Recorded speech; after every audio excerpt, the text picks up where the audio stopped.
America में इस वक्त कुर्सियां नहीं, कुर्सियों के नीचे जमीन खिसक रही है। दरअसल डोनाल्ड ट्रंप की सरकार में ऐसा सियासी तूफान आया है कि एक एक कर बड़े बड़े चेहरे बाहर होते जा रहे हैं और जो ट्रंप की सोच से मेल नहीं खा रहे हैं वो धीरे धीरे सिस्टम से गायब होते नजर आ रहे हैं। सबसे पहले क्रिस्टी नोएम को हटाया गया, फिर जो कैंट ने इस्तीफा दिया, उसके बाद पॉम बॉन्डी को भी पद से हटा दिया जाता है। ये तीनों बदलाव सिर्फ शुरुआती माने जा रहे हैं क्योंकि अब सबसे ज्यादा चर्चा में दो नाम हैं, काश पटेल और तुलसी गाबार्ड का।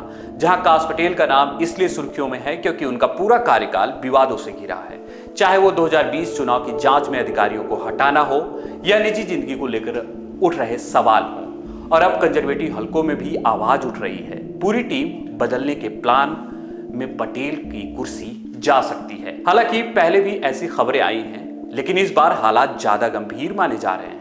वहीं तुलसी गाबार्ड को लेकर मामला और दिलचस्प है क्योंकि उनका रुख ट्रंप से टकराता नजर आ रहा है, खासकर ईरान के मुद्दे पर। जहां ट्रंप बार बार सख्त कार्रवाई की बात कर रहे हैं, वहीं गाबार्ड का कहना है कि ईरान अमेरिका के लिए तत्काल खतरा नहीं है और यही मतभेद अब उनकी कुर्सी पर सवाल खड़े कर रहा है। इतना ही नहीं, कैपिटल हिल में भी सुनवाई के दौरान उन्होंने अपने सहयोगियों का खुलकर बचाव नहीं किया, जिससे ट्रंप की नाराजगी और बढ़ गई।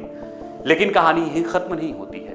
असली झटका तब लगा जब रैंडी जॉर्ज को अचानक पद से हटा दिया जाता है, वो भी बिना किसी साफ वजह के, जबकि उनका कार्यकाल अभी बाकी था और उनकी जगह ऐसे अधिकारी को लाया गया है जो पहले रक्षा मंत्री के करीबी माने जाते थे। अब चर्चा यह है कि रैंडी जॉर्ज ने ईरान में जमीनी सेना भेजने के फैसले का विरोध किया था और शायद यही उनकी कुर्सी जाने की वजह बन रही है, क्योंकि इस समय 50,000 से ज्यादा अमेरिकी सैनिक एक्टिव जोन में तैनात हैं और पेंटागन ईरान को लेकर बड़े ऑपरेशन की तैयारी कर रहा है।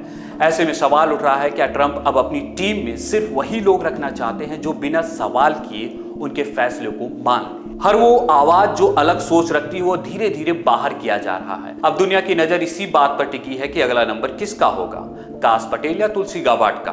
और उससे भी बड़ा सवाल ये है, क्या ये सब किसी बड़े सैन्य या राजनीतिक फैसले की तैयारी है? क्योंकि जब सत्ता के अंदर इतनी तेजी से बदलाव होते हैं तो उसके पीछे कोई बड़ा कारण जरूर होता है और इस बार कारण दुनिया की दिशा बदल सकता है। मैं हूं विवेक और आप देख रहे हैं न्यूज कैची।